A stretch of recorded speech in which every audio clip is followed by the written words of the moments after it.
আসসালামু আলাইকুম। অসংখ্য ধন্যবাদ আপনাকে আঙ্কেল কথা বলার সুযোগ করে দেওয়ার জন্য। তো সর্বপ্রথমে জানতে চাচ্ছি আঙ্কেল আপনি কেমন আছেন? আলহামদুলিল্লাহ। যাক, আলহামদুলিল্লাহ যে আল্লাহ পাক আপনাকে ভালো রেখেছে। তো আঙ্কেল আপনার নামটা জানতে পারি?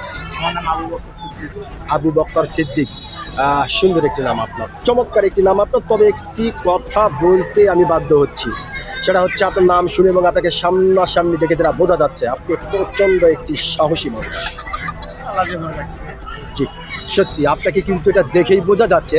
তো আঙ্কেল, যেহেতু আপনি একজন সচেতন নাগরিক এবং একজন সাহসী মানুষ, সেই ক্ষেত্রে এই বিষয়টি আপনার কাছ থেকে জানতে চাচ্ছি যে আমাদের বাংলাদেশে হাজারো সমস্যা, লক্ষ সমস্যা, এত সমস্যার ভিতরে অ্যাট ফার্স্ট সর্বপ্রথমে জনাব তারেক রহমান কোন সমস্যার সমাধানটি আগে করবে আপনার কাছে সবচাইতে জরুরি কোনটা বেশি মনে হয়? আমি বর্তমান সরকার প্রেসিডেন্ট তারেক রহমানের কাছে আপত্তি করি জি। যে সর্বপ্রথম যেন আমাদের জনগণকে, জনসাধারণকে, এই দেশের মানুষকে যেন ভালোবাসে। জি জি জি, এটাই তার কাছে আমার আহ্বান।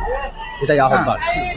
পাশাপাশি এই যে আমরা কৃষক, জি মানে একটা পর একটা সমস্যায় পড়তেছি, জি, যেমন জি। একটা আলু, জি জি ধানে, এরকম বিভিন্ন ফসলে আমরা কৃষক কিন্তু খুব কষ্ট পাচ্ছি। জি এটা তার কাছে আমার আকুল আবেদন। এই সরকার যেন আমাদেরকে এই মানে বিকল্প যে অনুষ্ঠানগুলো, যে আলু, শস্য, ধান, এই কৃষককে যেন সেগুলো একটু বেশি বেশি দেখে। জি জি জি, এটা তার কাছে মানে আকুল আবেদন। আকুল আবেদন। জি। অসংখ্য ধন্যবাদ আঙ্কেল আপনাকে। আপনি সত্যি যে একজন সাহসী মানুষ, আপনি কিন্তু আপনার সাহসিকতার পরিচয় দিয়েছেন।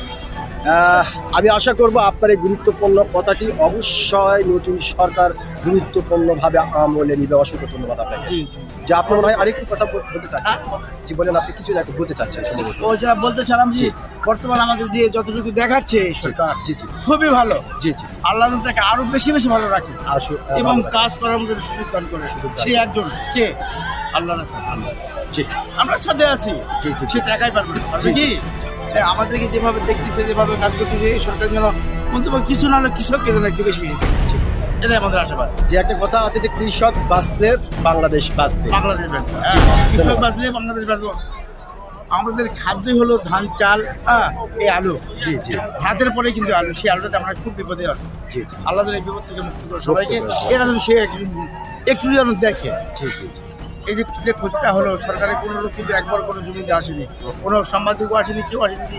এই কৃষকরা কীভাবে হলো, কীভাবে কী হলো, কী করা যাবে, কিছু কিন্তু করেনি। তার কাছে আমার আকুল আবেদন, সেজন্য কিছু করে এই ওকে। কৃষককে। ওকে, ধন্যবাদ আপনাকে, অসংখ্য ধন্যবাদ।